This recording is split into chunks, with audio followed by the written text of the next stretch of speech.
अगर मैं कहूँ कि मरा हुआ इंसान जीवित हो सकता है तो शायद आपको विश्वास नहीं होगा। लेकिन हिंदू धर्म में ऐसे महान तपस्वी और विद्वान ऋषि हुए हैं जिन्होंने अपने घोर तप से भगवान शिव से वरदान स्वरूप मृत संजीवनी विद्या पाई थी। उन महान ऋषि का नाम शुक्राचार्य था, जो राक्षसों के दैत्य गुरु थे और वो मरे हुए इंसान को जीवित कर सकते थे। एक कथा के अनुसार बताया जाता है कि राक्षस यानी असुर और देवताओं के बीच जब युद्ध चल रहा था, अब युद्ध में जो भी राक्षस मरते शुक्राचार्य उनको जीवित कर देते थे और वो राक्षस अगले दिन युद्ध के लिए फिर से तैयार हो जाते थे, जिसे देखकर सभी देवता चिंतित हो गए क्योंकि ऐसे तो कभी युद्ध समाप्ति नहीं होता। तब देवताओं ने सूर्यदेव को बुलाया और सुझाव मांगा। अब सूर्यदेव ने कहा कि आत्मा अजर और अमर है लेकिन शरीर नहीं।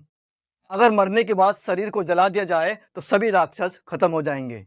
फिर युद्ध में जितने भी असुर मारे जाते उन सभी को सूर्यदेव अपने तप से भस्म कर देते और इस तरह वो युद्ध समाप्त हुआ। यहीं से पृथ्वी पर मनुष्य के मरने के बाद शरीर को भस्म करने की प्रक्रिया शुरू हुई, जिसके बाद आत्मा अपनी एक अलग और एक नई यात्रा शुरू कर सके।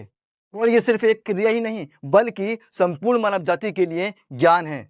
जो मनुष्य 5 तत्वों से मिलकर बना है उन 5 तत्वों में ही मिल जाता है।